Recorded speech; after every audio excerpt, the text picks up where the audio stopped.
working against them, but Flixie here, just like that, had a moment where it almost seemed like that was going to turn in his favor. Fortunately, just doesn't seem to be the case here. Decent amount of solos, though, still hovering. Yeah, and Ping and Ghost aren't one of those. And so now, with the double chug play in the back to just stagger and allow this chaos to ensue, they really are set up now to make waves in this one. Fishy, he's looking to just fight his way through the chaos. And we know just how Fishy is goated, oh my god. they will find one, and Fuzzy now has to pick up the pieces. Hutty will fall, so the score is even, and he'll find Fishy in the back as well. Fuzzy is popping off, but he needs to find a way up this hill. It's going to be tough, but at the very least, he can actually buy a little bit of time just playing his heels. Eddie Ed just cheering on his duo right now. Already had success with Pink and Haris, coaching them yesterday, and he'd manifest the same for himself here today. Zestful and Super Eye, very low on material counts, but when the lobby is so scuffed inside of the low ground, it might not even matter. Ghost as a solo now. Damn. Trying to see what more he can bring forward. Come on, bro. Come on, Ghost. A little bit of a missed shot there onto Wyver, but still playing through solidly. Backside his zone.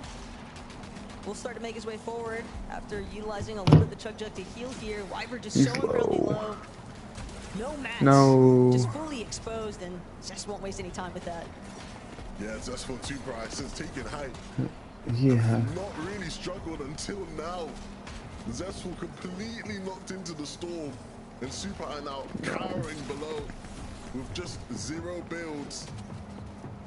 And so it looks like the low ground teams really hold the power here. Zestful will drop down, Super Eye will follow, he'll get one, and he'll actually Oh, oh my goodness! oh my god.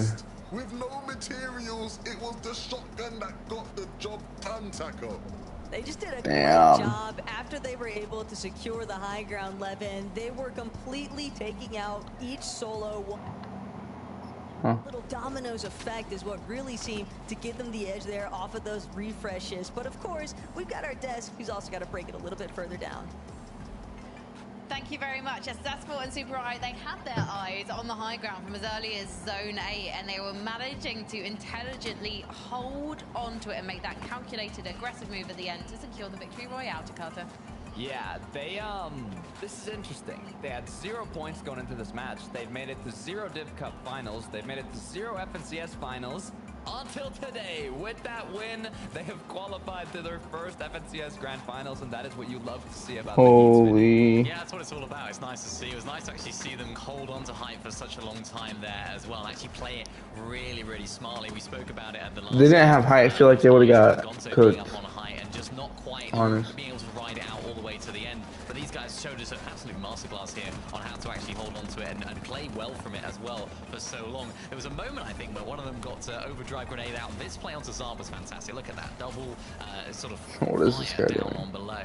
And I think actually one of them got, yeah, I think it was Super that actually got shockwaved out there, which was not ideal for them. But Zestful was managed to find a few eliminations. Super there at the end, of course, managed to come back in and get a couple. But really nice plays in these guys, and welcome to the Major 2 finals. As you mentioned, their first one. Yeah, congratulations. What you love to see. But that clutch at the end, that's what got him it. That's what deserved the placement, that golden ticket in to the FNCS Major Finals here for Major 2. So I'm excited to see how they play it out. Still a lot of spots to be filled up, but looking good. Yeah, I mean, Mini Miner, you were researching players from the Czech Republic Fortnite scene earlier, so maybe you could be researching these guys in time for next weekend's Grand Finals, because we're going to see them there. They've earned their place through that Victory Royale. There's 3 more Victory Royales to be claimed tonight, plus the 10 consistency points. So let's talk about who's in contention after this break. Scroll was cooking yesterday. He was on fire yesterday. Couldn't get that finished one because he rolled, but it's alright. He still qualled the kill, still counted.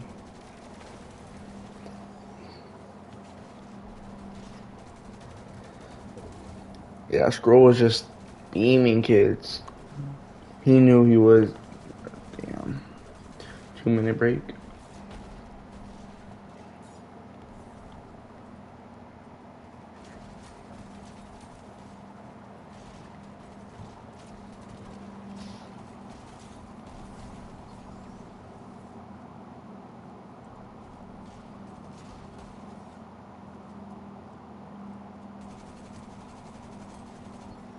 Damn.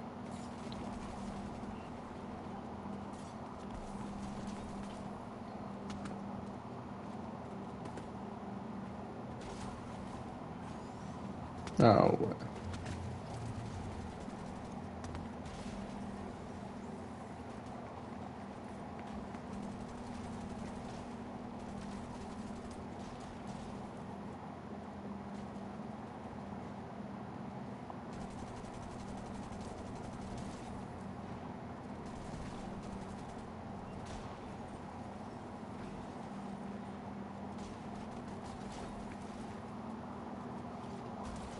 This kid's frying everybody. Oh my god. Holy damn, nice pre-fire.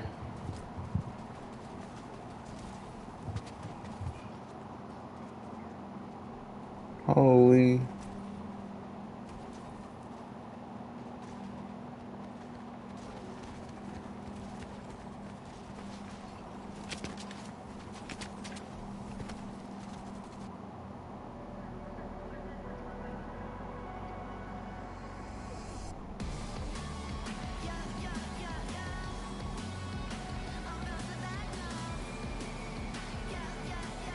Yeah.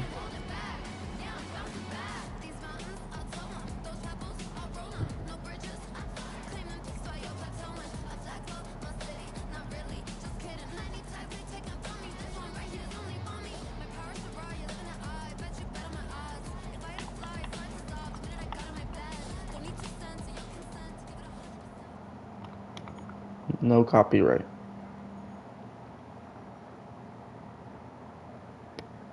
Okay, continue.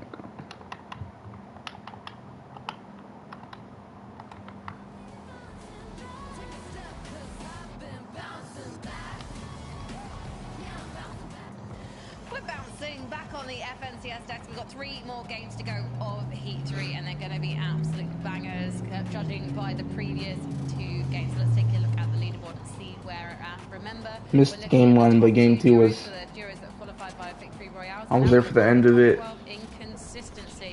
You can see at the top there, Ping and Ghost. They've had a fantastic first couple of games, and that second game was difficult for many of the duos in this lobby. Yeah. Duos have actually got quite a lot of experience. Ping and Ghost, they're a couple of those names, and yet they seem to thrive in that chaos mini minor.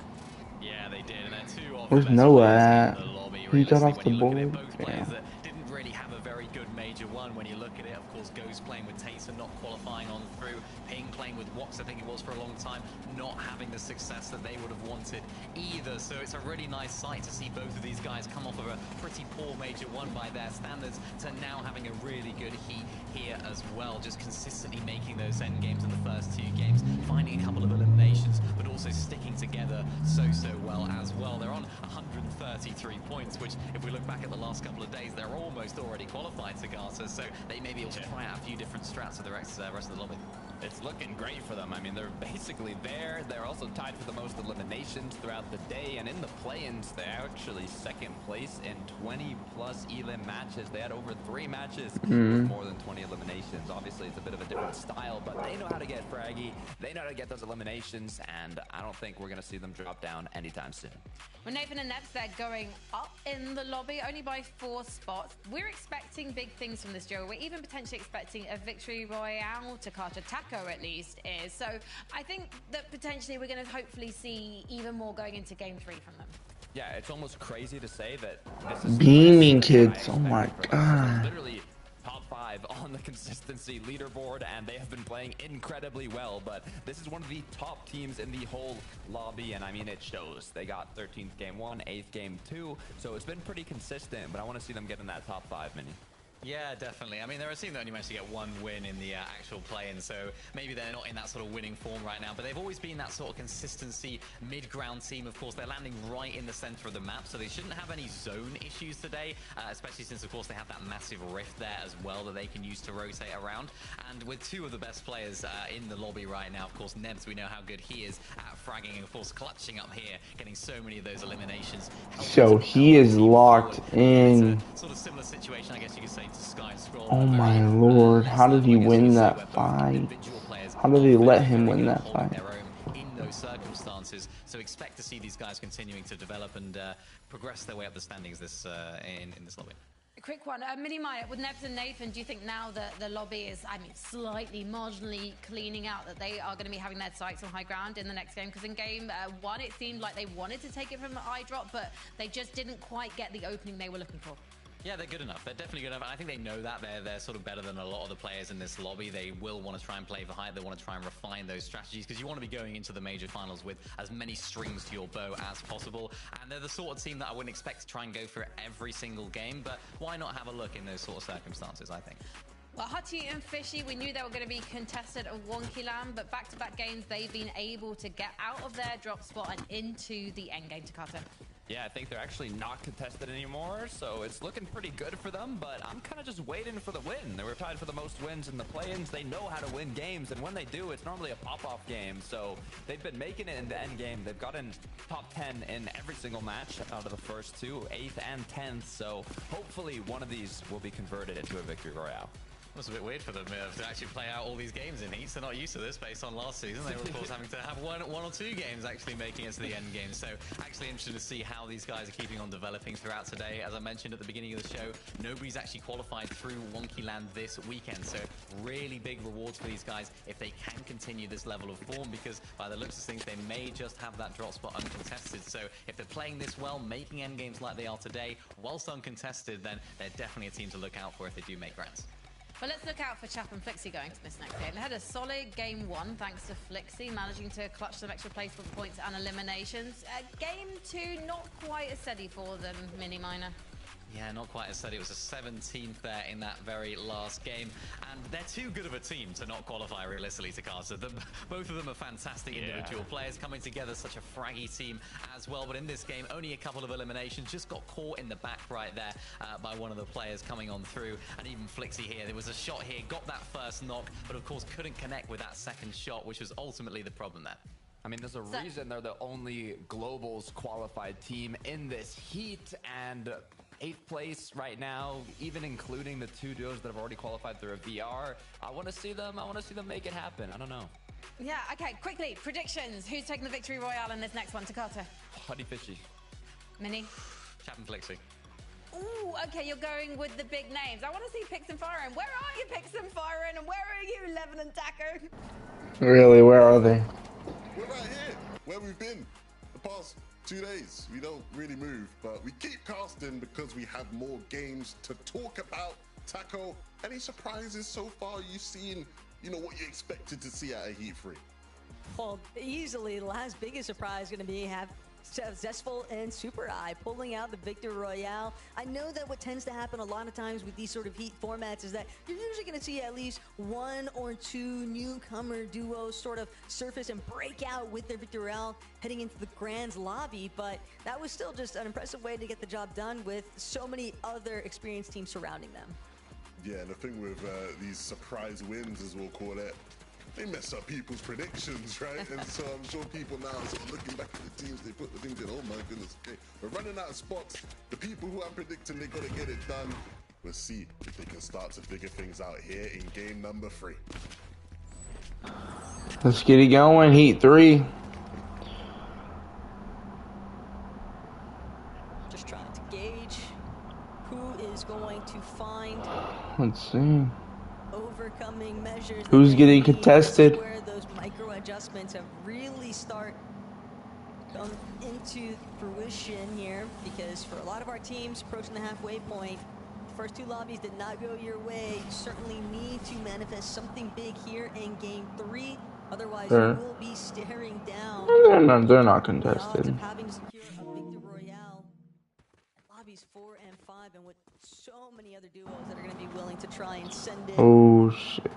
to have the same success, just complicates things even further. Shit goes an art skill though. Uncontested currently, but they know they'll have company soon enough. They might even decide to try and take them out first. Oh wait. Yeah, this is an interesting team. I think people will be very familiar with the names if you've been watching EU for many years. Yes, Saturday. Art Skill and Jayco's French-speaking players who, I mean, have definitely had their highs over the years. right now not in their best moment. Oh, what a way that would have been.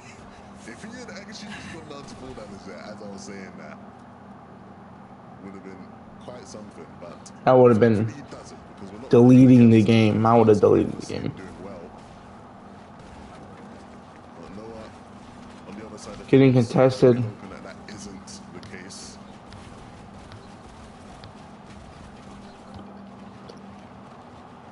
Bit awkward now though. Art skill, trying to see if he can back. Noah chased her into a corner, and that is going to force Noah to finally leave from staying hidden inside of the building here at Lifty Launch, but at the same time sent him so far down that mountainside that now it'll be up to Zaysher to depart. Didn't really have much of an option here either. So Shaco's and Arts Are they gonna really fight have the it? advantage from the overhead POV. But they know this is going to still be a little bit of a further complication to contend with. Arts looks like Having the building control is the main priority. looks like here, he's though. gonna feel Obviously, like they're Noah gonna Jason push. didn't actually have a real opportunity to fully loot it out, so definitely would wager that Shaco's and Art skill came out on the better end of that exchange. And that's all that matters sometimes, right? With the nature of the early game meta nowadays, if you can just get 100 or so damage without taking any, it's going to put you in a very decent spot moving forward. Flixie in chat, started the day hot. Second game, sort of tripped up. What would it be here in game number 3? Not really choosing to stick around, kind of being forced to hang about in the lobby. And one more time, duo that so many had been very hopeful on at the start of the season, and still think are capable of something greater here. How did he? Mr. Whoa. Savage trying to see whether or not they can actually pinpoint this elimination onto Colder. Doing his best to be quickly. The porta potty will take him to safety, but it is very short-lived. Truly, and Mr. Savage still looking for the collapse here. They'll eventually find it. There's only so Oh, many Mr. times Savage, come on. before the two. I think Mr. Savage has it in him. Two eliminations though to start things. Really, I think he can win Right this. now for Savage and Truly, Honestly. they're going to need a bit of a bounce back game here in Yes, lobby number sir. 3. Given that the secondary didn't exactly pan out the way that they would have hoped. And you do Yeah, I could agree still with want that. to find yourself in that favorable position to contend for the placement positions. And these types of fights can be the scariest, the ones that derail your game completely. And now they've invested into it, there's going to be an element of just needing to get something out of it. And that is exactly that. I mean, Oh no, they're mad. come on, like, Oh that is no. exactly what Chap and Flixie will be hoping for. Just give us some free damage if you're going to leave. To be fair, Chap and Flixie, whether or not they knew, but see, they didn't have any whites. Didn't have any means to delay any further. They could restore their shield, and then they just had to hope for the best off the overdrive. But obviously, doing that kind of rotation right in front of Chap and Flixie with very little cover to back you up is usually not going to give you the best results at the end of it. But for Sleep Yellow, they've had a very scrappy couple of lobbies so far, and that seems to be a reoccurring theme for this duo. Sila, though, hoping to actually come out on top for this one. Both of these duos, though, just a little bit worse for wear, the way that this one is shaken up. Yeah, I mean, we're not working with a lot, right? And so we're just trying to wait them out, time them out, Fair. see how many whites they're working with, and in the case of Steve, wasn't many. Dang. So you can play a patient game and it can be successful for you.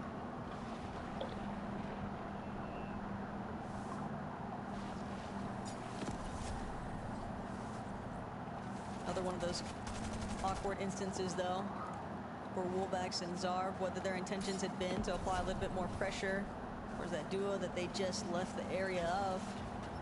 They recognize with Pixoxy and Saren holding a surge base on a higher pressure point, just not really worth trying to contend with. Chat Flixie, though, taking some shots over towards Pink. And Second zone. still haven't left Golden Grove, and given that this is their backyard, makes perfect sense, especially after that last fight they had. Sort of buy them a little bit more time to hover about, see whether there are teams trying to utilize a dead side rotation of sorts, and they'll know that is exactly what Ghost and Ping were after. Whether they have wrapped all the way around from their starting point at Cluster Coast, just continuing to trail along that eastern border of the map.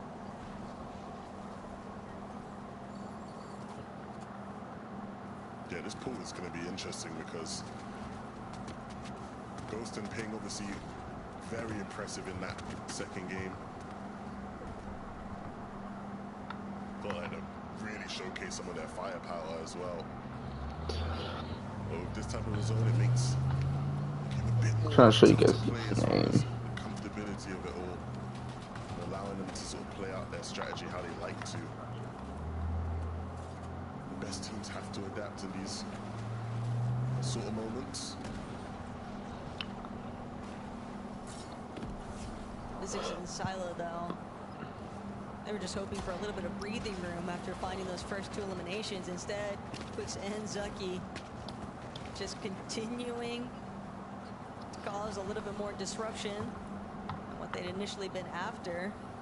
Surge could be the focal point for both of these teams, but fortunately for Silo, Really? and Nixus, they realize that Zucky and Quicks have retreated. Probably need to start working on their own rotation soon enough. The vending should help out a little bit there, depending on how much gold they were actually able to muster up. But Gonzo and Idra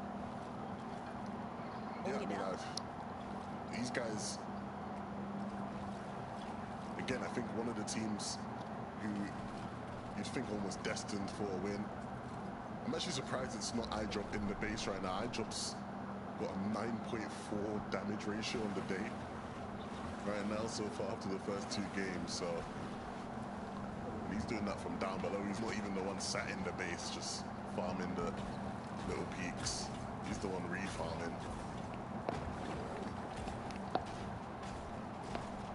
I like this though, because with iDrop and Ghost or Gonzo understanding that his duo is securing a little bit of additional loot, and so he's holding down that position to really keep tabs on other duos that might be trying to encroach on their position.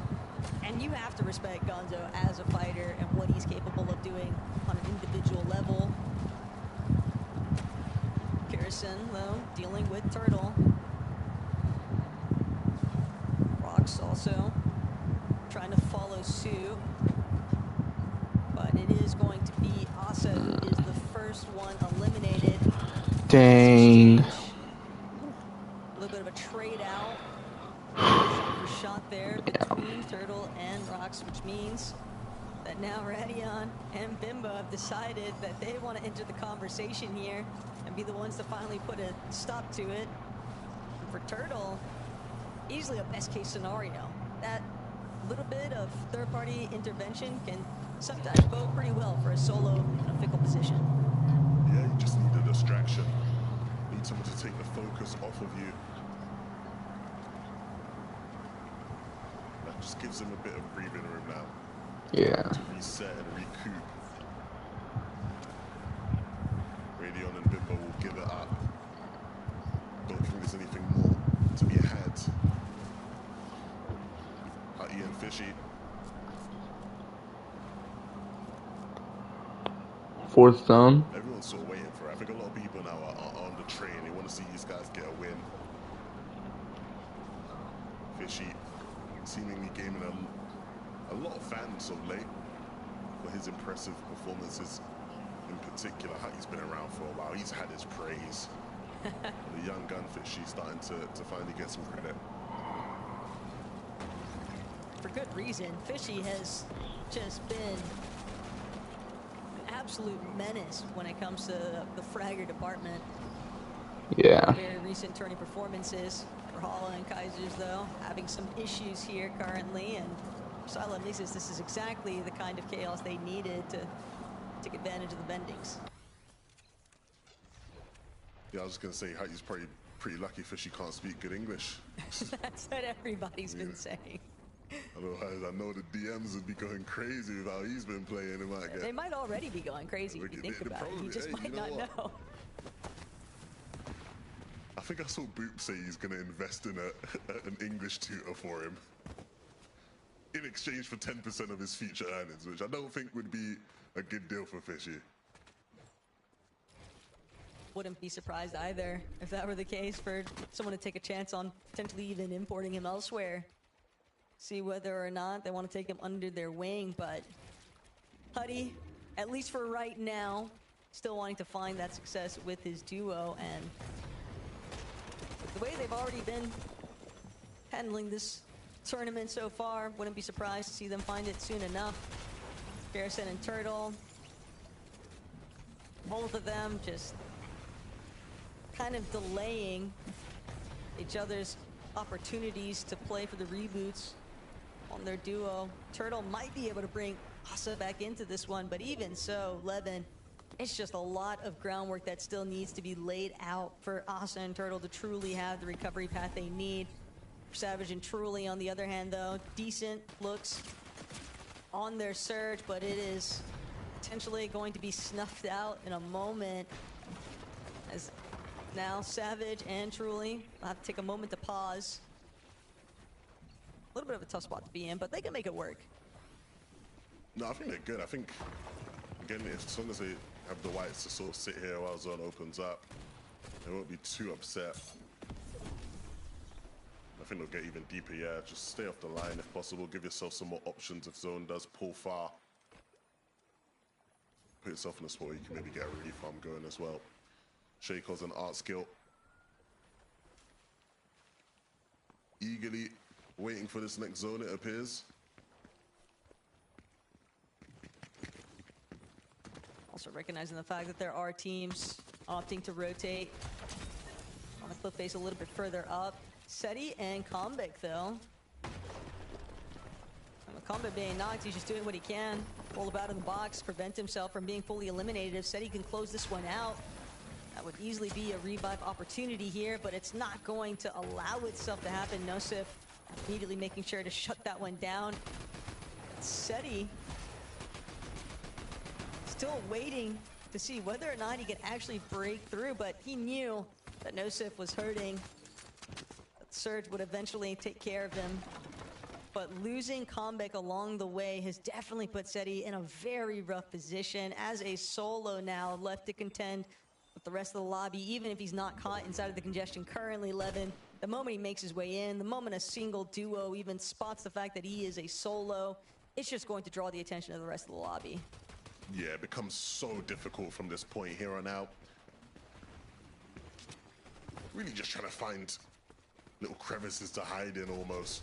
Skate your way through until you can sort of put yourself in a spot to pick up some stragglers in moving zones. These two won't have to worry about that though, hopefully. Nebs and Nathan, still waiting to see a big game for them. Oftentimes, to be fair, they do tend to heat up towards the back end of tournaments of late, right? It's usually those last couple games where they start to get into a rhythm. So if now is the first big game they're able to have, it would explain why. Frazzy and ADN though.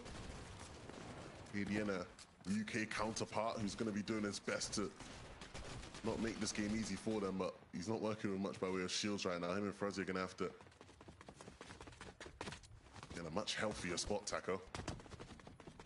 They're not the only ones either. Looking back in to what Flixie and Chap have been cooking with. And be some of the first on the go, playing a little bit more towards the side of the zone, and they've done an excellent job at securing a very optimal position, not fully committed towards ultimate height just yet, but also having the capabilities to just stop duos in their tracks from actually cutting through their territory. 7 down, 12. Chance to see whether or not Seti Zone. really even have an opportunity to continue here. He's already got to deal with the likes of Surge ticking away at him. And 30 left in the Chug Jug and 2 medkits. He's just trying to prioritize getting the damage online instead. He knows that if he takes a moment to pause and heal, it's going to be just lost chances to try and get some additional damage. Surge Threshold has bailed him out just a bit though. Still narrowly managing to avoid sitting underneath it, but he'll take the moment. No way.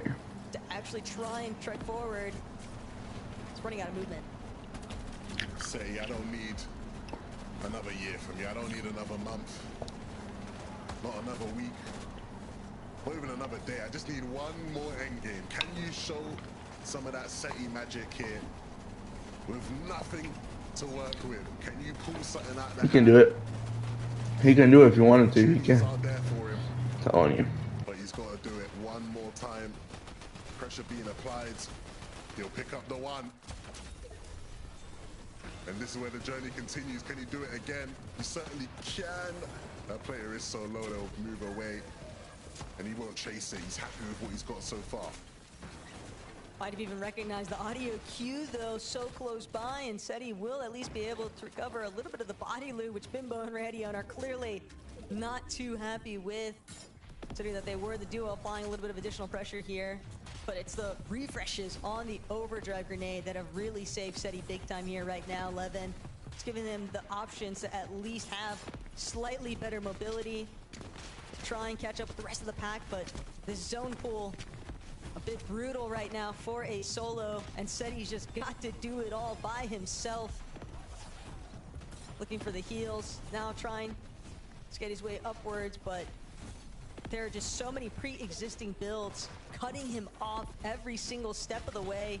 It's incredible that Height hasn't had a chance to look down on him just yet. He's made it a little bit closer towards the front side of zone, but he'll need another big 200 shot to convert into an elimination refresh, both for the siphon and just for the additional little scraps of loot here. And that's not the same kind of hurt that Ghost and Ping are in. Instead, they're the ones applying a lot of the hurting towards the backside of the zone. Done a great job one more time, making sure to maintain as a duo with leading the charge here. You have another potential great game for Ping and Ghost, showcasing to people that they may be the real deal come next weekend. They've already done enough to be comfortable for the next couple games, but they want to do even more damage to this lobby. Chap has to solo clutch. The zone will pull towards him on the front side of low. And there will be players sort of rotating above him now, so there's opportunities to get some elims if he wants some extra points. You have to be careful not to run into anyone too scary.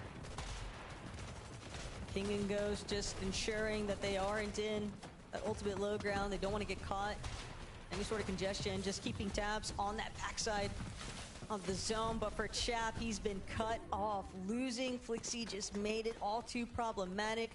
Actually holding down that front side position. Major and Twek now cutting around the tree, torping. Still on the overhead view though. That is posing some threats here, but it's also helping out Ghost and Ping, who are able to just pick up another elimination there onto Huddy. That is a bit of a devastating blow. Considering that we were hoping maybe for that Game 3 Victor Royale, but for Wolvax, turning things around in his favor. Still, you see these players are finding the refreshes, but Psycho Material is just not giving them too much to work with after the fact. Wolvax already got 5. ERS has 3. He's looking to add more to the tally. There's a couple hot shotguns lined up in this endgame. They're gonna have to be put to use here soon. Ping and Ghost jumping into the box and they'll deliver onto KRS. That's exactly what they needed. And there's so much loot for them to pick up, but they have to watch their behind. Ghost, you don't want to go down now, son. No. Everything turning on its head. Picks trying to pick up the pieces in the storm. Oh, he's down. As well. Wolvax is on a roll right now. And this is the perfect scenario for Nitro and Tweg. They'll be able to right back up, but they are out of materials. No way.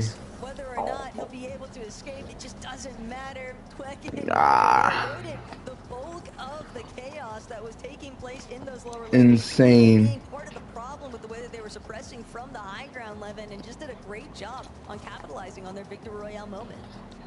You You thought they were one-time reload wonders. No, they are not. They are the real deal. Into the Yeah. finals. Back to you, Frankie. Thank you very much. Yet again, a high ground team able to take it early, hold on, and get the victory royale, Mini Miner.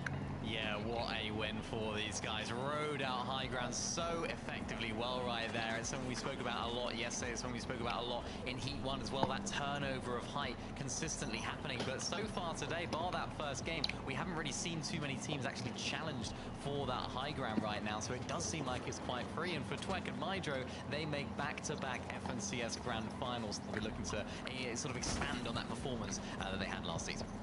Yeah.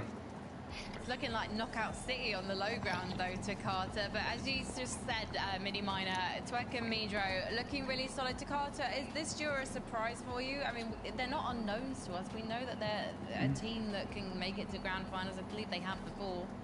Yeah, I mean, Minnie just called it out, making it back once again. They were on the radar for me. They were on the radar. I wasn't fully confident, but I wasn't fully out, right? I thought they had more than, you know, they were more than capable of making it, and they've only played better and better as the day went on. They started with a match where they finished 21st, then they got 9th, and now they got 1st. They won the game, so it was an uphill battle for these two, and I'm honestly not too surprised. It's a team that's like, they made it. I was like, okay, yeah. I can see it. Yeah, definitely. I mean, you know, well, I think they set themselves up for success really well there. You saw it in that 8th zone. The zone pulled back sort of over that hill. They were already really high above the rest of the lobby. We saw a lot of the clips right there, being able to get a lot of those beams done. And then, of course, the zone in that 9th zone went back down the other side of the hill. And when you're a high team, that's a really important section of the game to make sure that you're not going to get chopped down. You're not going to get looked up at by other teams. And when you try and sort of waterfall your way down, you're not going to get beamed out of the sky. So they did that really well. And that's a really good sign of a top-tier team right there, because they didn't lose height in that situation. So a well-played high game. Oh, who was on my screen, bro? Grand finals appearance, and another one for them. So very exciting. All right, well, it was Knockout City on the low ground, and we'll be visiting it Oh, again after the break. Damn.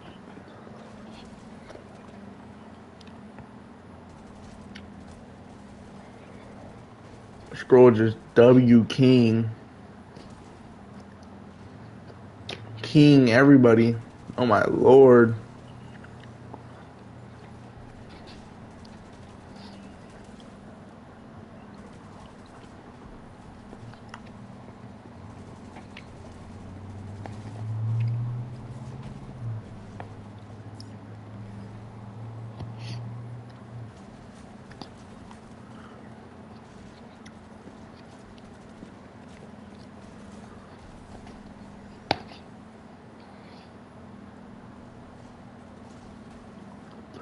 Nice.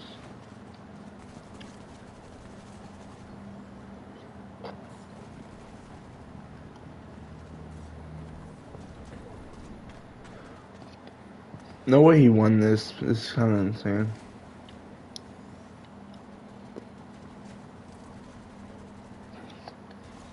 This fucking Batman skin, bro.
Bro, who picked this song? It's okay, W.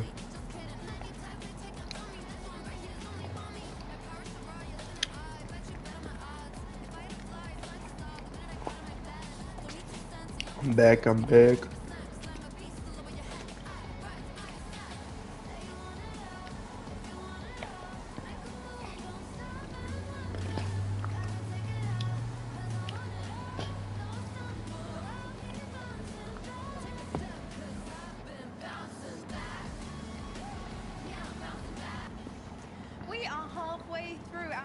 free lobby, which means we've only got a couple more games, and then the jurors that haven't qualified for the grand finals will be trying to make their way into the last chance lobby on Tuesday. So let's talk about some of the big numbers we've witnessed so far. It's time Big for numbers. powered by Milk, and there's one player we're expecting to dominate these numbers, to Carter. Oh, and that is Ghost leading the pack in terms of Dude. not only eliminations, not only damage dealt. Ghost is so locked. Points. I mean, even on top of all of this mini minor. If Ghost doesn't win this, I don't know who will. Every single match. Yeah, really great shout out to Ghost right there for all those amazing stats. That's what this guy can do. Even Mr. Savage there as well with the most amount of bills placed. Feel like we haven't really seen too much from that duo in terms of absolute pop-off. So hoping to see more from them. But yeah, Ghost, what a player. I feel like we really didn't get to see the best of Ghost last season. Maybe it was a bit of a pressure thing, I think, when you're playing with someone like Tayson. You know, you're sort of trying to make your first grand finals. It's like a really, really difficult time to actually make it happen for him. And it's just like, maybe now he's playing with a little bit less pressure, maybe not. I'm not too sure, so we'll have to wait and see. Yeah, I mean, the zone here in this last match, which is the match that they got the most eliminations in, pulled pretty far north, and they land at the southeast side of the map, literally as southeast as you can go. So it was a tough rotate. Not only did they get the job done, they got it done incredibly well with the top 5 and 10 eliminations. So they have been looking unstoppable throughout the whole day. And I mean, I'm just kind of waiting for the win. When's the win gonna come through? I mean, you're already on top of the consistency leaderboard. Let's see that win. I think it's really great to see Ping back on form as well, because he was part of Yeah. triple fragging threat last year with Malabuka and Wox. And I feel like, obviously, Malabuka aside, Wox and Ping, they've kind of struggled to break free from the shadow of 2025. And now we're seeing Ping Most do it. And definitely. It's so satisfying to watch. But let's take a look at the leaderboard, because we need to talk about another player we know can frag. We saw it all of last year, and that's Flixie with Chap. And these guys, they're stuck kind of in the middle of things. They can pop off when they need to. They're going to need to, though, if they want to stay in contention, Mini Miner. Yeah, they do. They're in a decent position right now. You know, they're not at the very top of the standings, but they're just keeping themselves afloat right now, keeping those sort of mid-end games coming in. It's not an amazing performance. It's not something that we'd expect necessarily from these guys because of the level of player that they both are. But what they can keep doing, hopefully keep on these end games, keep them coming up. What are they on? 125 points. Yeah, you can see it there. So they're doing enough just about right now. It's just about keeping that up, I suppose, to go. The issue is they've only broken top 10 in one match, and it was the first match. Instead of, you know, like Twek and Midro going up and up and up in every placement, they're kind of going down and down and down. So hopefully, you know, they can turn that around now. Well, let's check in also on Seti and Combat. Let's see where they are on the leaderboard, because it feels like with these guys, they're just having to clutch these games out. They're kind of getting stuck, I guess, particularly in that last game, in the mid-game, to finding themselves in trouble. But Seti played so well to clutch his way through to get them better placement. Yeah, they've had rough starts to the end games. I mean, you can see Seti here in 7th zone is already a solo. Luckily enough, was able to clutch up a bit of damage and had a decent amount of loot and materials. So Seti actually was able to stay up till, I believe, the end of zone 8. So amazing clutch from Seti, but you need more than one solo clutch to qualify yourself to the grand finals. Yeah, there was a moment during this end game where I was like, hang on, Seti is actually still alive at this point? It was unbelievable how far he managed to get into this game, especially from being a solo for so long. But they do need to make the most of these games, I think. These are the sort of games they need to start getting more into, because they've only got 2 more games left. Remember, we broke down at the beginning of the day, they might be getting contested by Chicho and Skavi. Of course, so far they haven't been. And I was looking at where Chicho and Skavi actually landed. So it was the north side of the Battlewoods. So similar sort of area. And because Chicho and Skavi aren't playing so great right now, they're in 31st, I believe, on the standings. They might just switch back to take that drop spot and take that 50-50, if you like, with Seti's duo. So will that be maybe something they look back on as like, oh, maybe we need to make the most of those games that were uncontested? We'll have to see. But for now, they need to make the most of them. I think they should be contested. I think that Chicho and Skavi should go there. I think both of these teams need to kick up the proverbial. And what's going to do that more than having a face-off to Carter? Yeah, I mean, that's the way to make it happen. I get their concern, though. I, did bring up that out of the 10 games, matches that they've faced off against each other, each of them have won 5. So they're literally even. It is a 50-50, and with 5 matches to be played out in the heats, you do not want to go down with 0 points off the drop. So I understand it, but maybe getting into the last game, if it's looking really bad for Chicho and Skavi, we could see it happen. Yeah, there's only 2 more left to go, lads. Come on. Fight. Yeah. Hutty and Fishy, they didn't actually have to fight for 1 kill land, it turns out, though, at Mini Minor, and we are seeing them make it the distance. We're still waiting for this victory. Boys, 1 minute. We are, but honestly, they'll be quite happy with how things are going. Maybe expect a little bit more of an explosive performance from them based on how well they, of course, played when they came out of Wonky last major. But they're 1 doing minute. just enough, just like sort of Champion Kixie, they're keeping themselves in contention. They're definitely not certified qualified yet, only on 136 points, which just about puts them outside. But similar sort of situation. Hopefully they will stay uncontested and can continue to make a lot of these end games, because when they do, they've been pretty solid to Carter. They just need to make more of them, and hopefully they won't have any troubles off spawn. Yeah, I mean, it's not bad at all. They're second on the leaderboard in terms of consistency, not including the duos that have already qualified through the VR. So it's really not going too bad at all for them. They are a top team, but it's always cool to end on a bang, right? A first place finish, a win. So, you know, I think it's a matter of time for these two. We've got 2 more games to go tonight, and hopefully they're going to be back-to-back bangers. So let's kick off game 4 with Levin and Taco. Thank you, Frankie. Look, we're hoping for some bangers as well. We're hoping to get some big, shocking wins. Bro, Taka's voice is so iconic. A win at this stage would still be considered Like, shocking. the best Taka is, her voice is so iconic. Even to I don't care about his voice. Her voice is so iconic.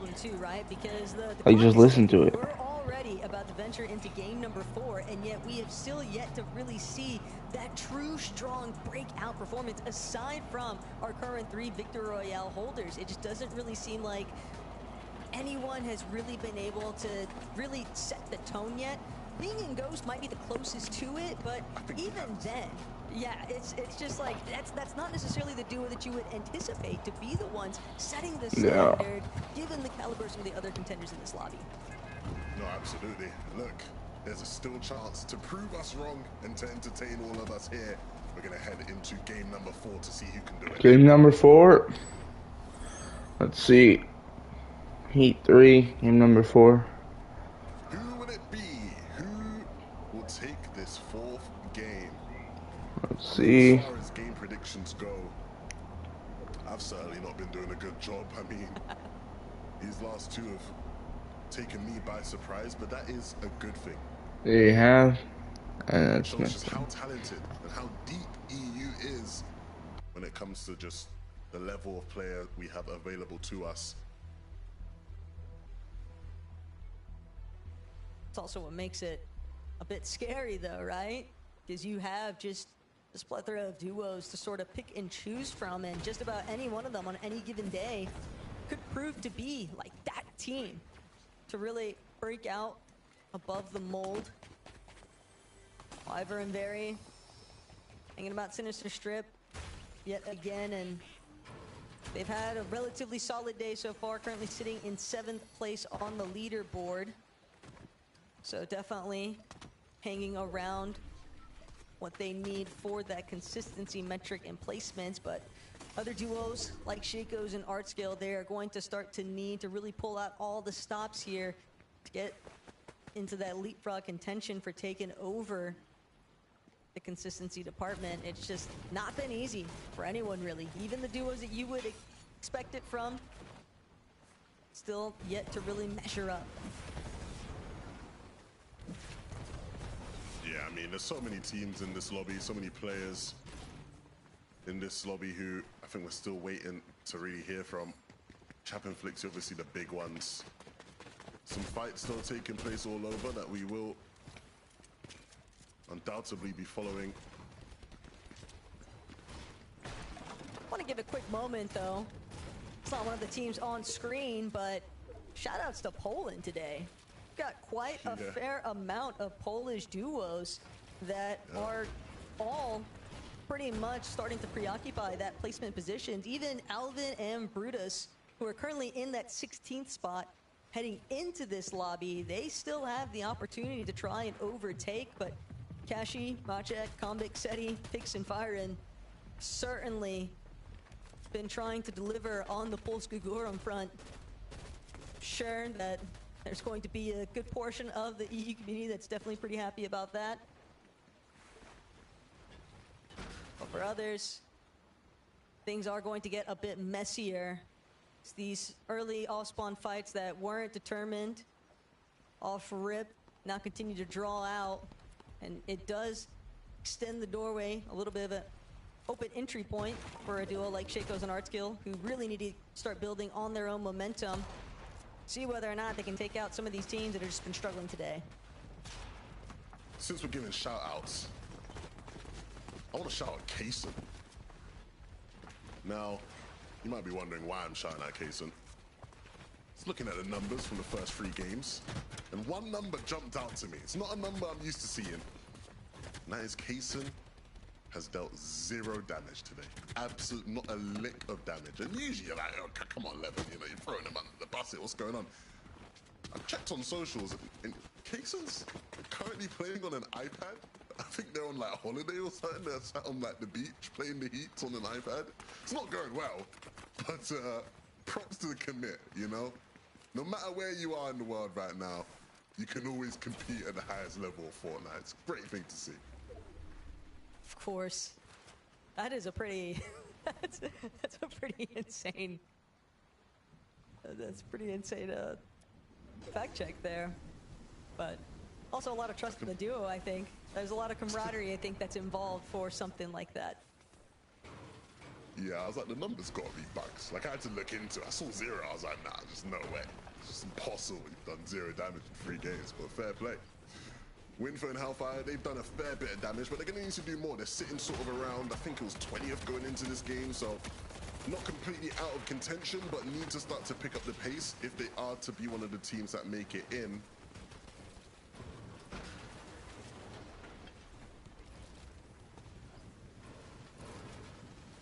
If they really want to start turning up the heat, getting that initial elimination would certainly go a long way for both of them.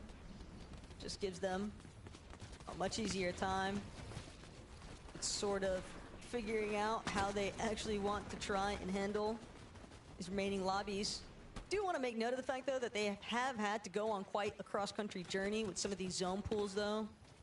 And that can make things relatively difficult for teams that are in that southern area of the map, whether it's southwest or southeast. But as I say that, I also find myself drawing back to Ping and Ghost and their successes, and they're one of the most southmost teams you could think of over at Cluster Coast, and yet they have managed to still consistently find themselves not only in endgames but converting it into very valid placements as well as elimination standings. No, absolutely. It's not always an excuse to zones. You can, you know, it's not always something you can rely on as an excuse. Great players make it work, find the right solutions.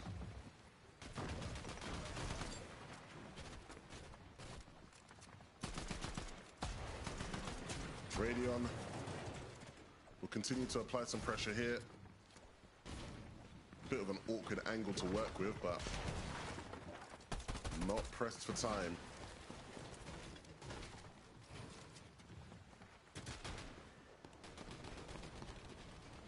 Got to be careful, though. Other duos looking to potentially take control of those positions. Savage and Truly, they have really got to step it up a notch here, though.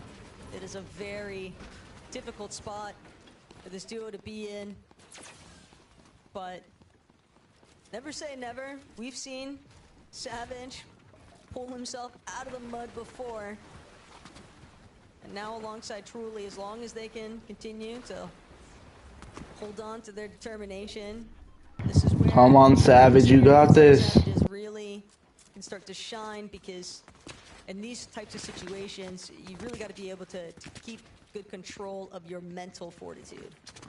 Yeah, the good thing for these guys is, you know, the story isn't over. At the end of the day, we've seen in the heats already where teams have come through, had a mid-first 3 games, you have a decent game 4, and now all of a sudden going into game 5, you put yourself in that position to make something happen. And for Savage and Truly, that's the key, right? These guys need to forget any of the woes from the previous game. You just have to focus on what's in front of you here, because this is really crunch time now. A bad game here would really just put almost too much pressure on them going into game 5. It'd have to be win or bust. So, all eyes on Mr. 200 IQ. Wolvax and Zarb, this is going to be a fun team to watch for the rest of the day because they are in a limb mode only. They know they've qualified on consistency, so they're just going to run at people like this. And in some cases it might work, in some cases it might not. Based off of how Wolvax has been hitting shots, I'd probably lean more towards him, but Xenox is going to do a good job of making this a close bout. That could be a big shutdown, though, for Zarb and Wolvax, a team that is currently inside of the consistency metric, and they have a stumble here.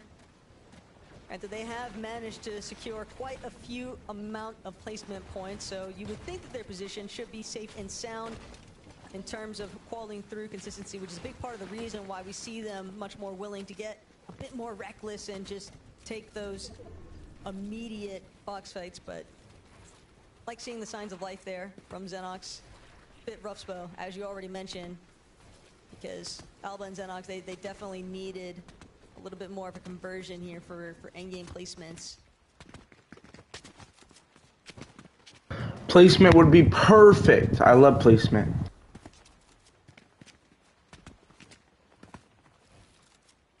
Shaco's an art skill.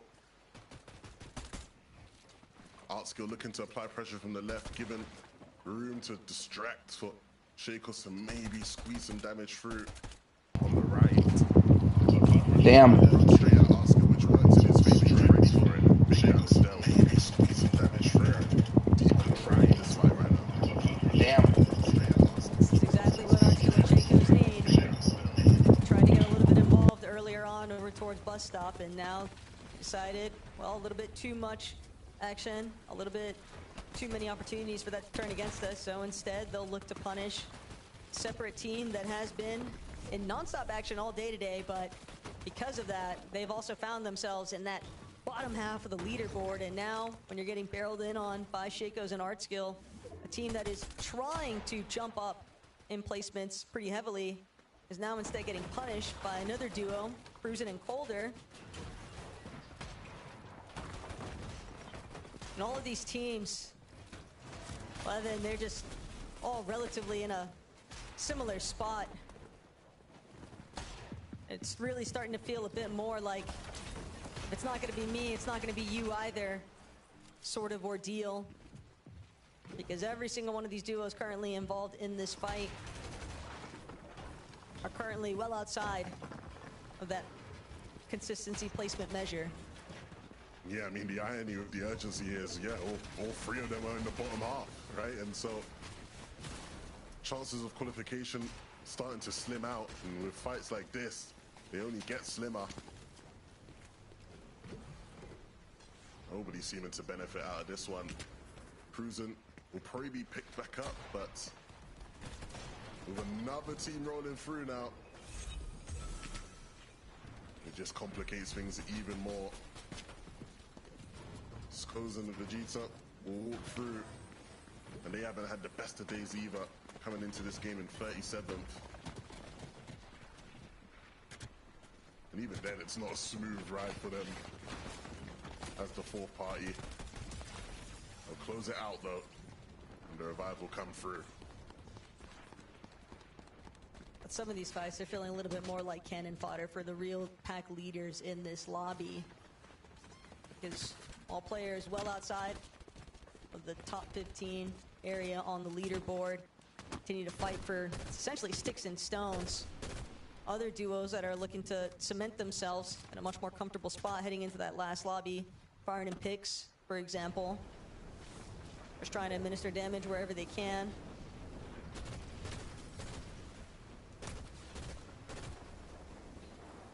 Could be bad news bears though for Combat Concetti.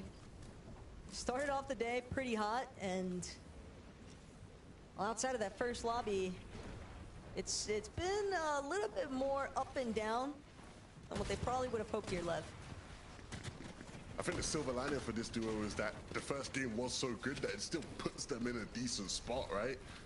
It's the type of game that gives you some breathing room, but eventually you find yourself gasping for air here in game number 4, and that is the predicament they're in now. They need to recover things. If they were to allow this lead to almost slip through their fingers and not qualify, it'd be a really big disappointment.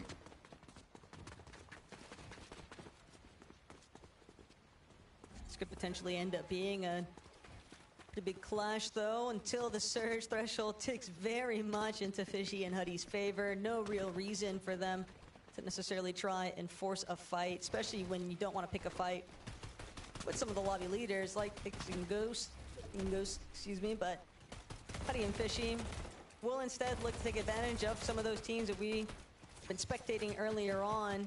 They're coming very late to the party now.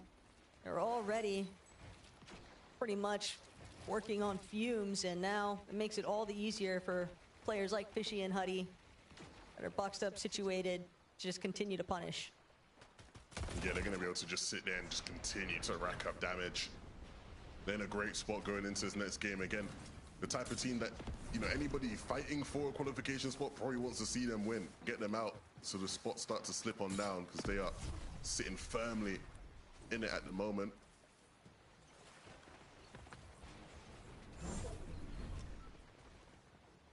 Before we get to see exactly how things finalize there for iDrop and Gonzo,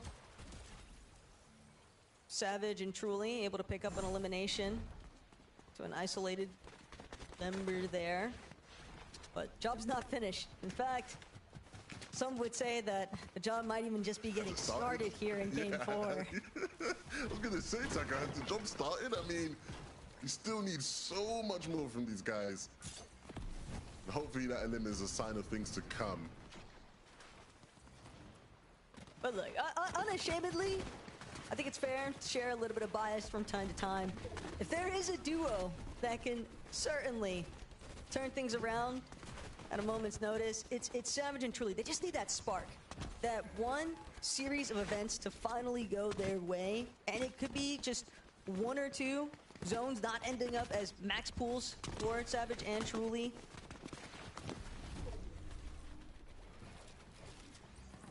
But again, they are working against other metrics in the lobby. You always have to consider other players' involvement. Robin and Gloveshy, one of those duos that certainly trying to build themselves up here.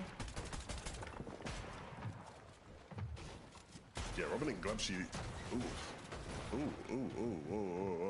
Yeah, let's go back downwards. Let's regroup for a second here.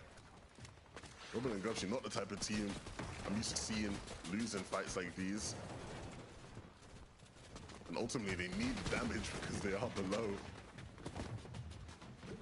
But that should have been a lot simpler than it was. It's not even like Karis has a whole lot to work with either. He's practically on his last legs. Doesn't even seem like he has any sort of healing resources. Otherwise, would have definitely imagined that shield would have at least started to go back up, but instead, Gloveshy, Robin, because they weren't able to finalize that elimination, yeah, they're just sitting slightly below that surge threshold.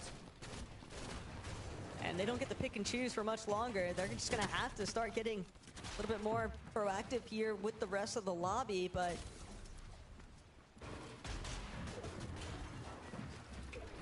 might just end up working against them. That surge takes just steadily picking them off. They never really had a chance to go for it. Bro, Mr. Savage is cooking. Oh, yes. Okay, Savage. Wait, Savage might... I'm not gonna hide my bias. I want to see Savage. Oh my god. Say what you Savage is locked. We want to see Savage do good. We really want to see Savage do well. Okay, I think it's fair. If you have any complaints about our bias, send them to @Takata on Twitter. He will handle all complaints. Back into the game though. Savage, the journey continues. Because even with that elim, they are still down on Surge. Truly trying to stop that from being the case though. We can't quite connect with anything. Quickstat popped up earlier talking about how these guys have earned placement points in every single game. They just can't get better than a top 15. I think what's better between this game and the last tackle for these two is the fact that they are in it together. We've seen Savage having to solo clutch a bit.